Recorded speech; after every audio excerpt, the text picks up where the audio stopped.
You keep hearing Trump say, make America great again. Make it great again. And you nod along like, yeah, sounds good. But I need you to stop for 5 seconds and ask a basic question.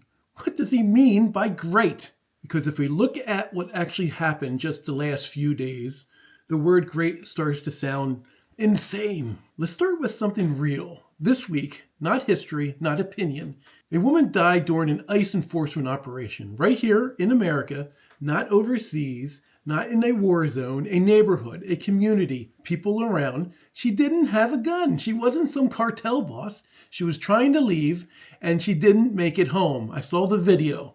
Now let me ask you something very simple. Is that what great looks like? Because when Trump talks about being tough, when he cheers on aggressive enforcement, this is what it turns into. Real people getting hurt, families destroyed, communities terrified, and then silence. No accountability, no pause, just move on. Okay, now let's keep going. In the same week, the federal government froze billions of dollars meant for childcare, family assistance, and basic support programs.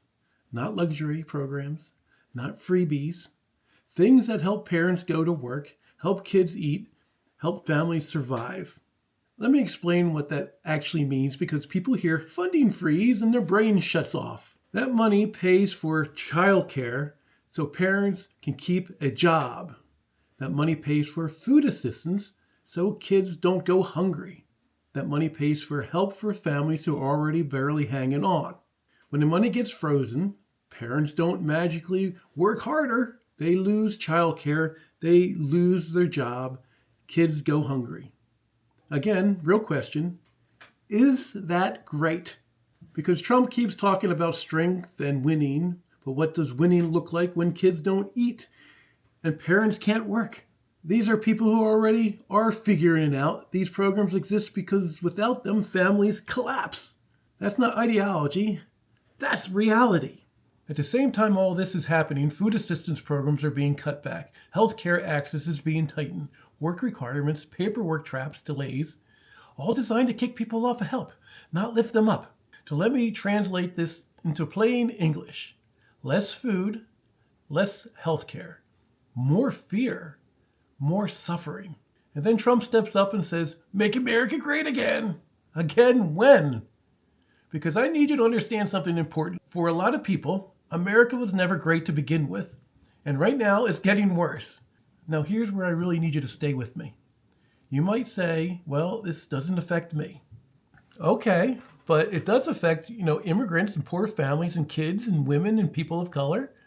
And every time a leader shows you that those people don't matter, you should be paying attention because eventually the circle gets smaller. So when Trump says, great, it's all great, what he really seems to mean is tougher enforcement, fewer protections, less help, more punishment. That's not greatness. That's cruelty dressed up as strength. And here's the biggest part you might be missing.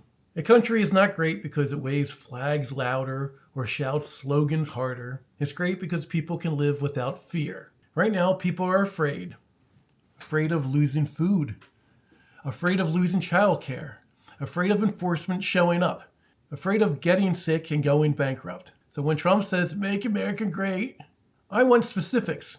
Do you mean great for people who already have money? Do you mean great for people who never needed help?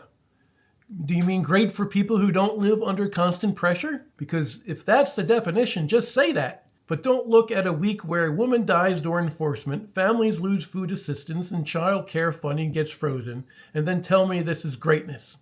That's not greatness. That's failure. That's neglect. That's cruelty.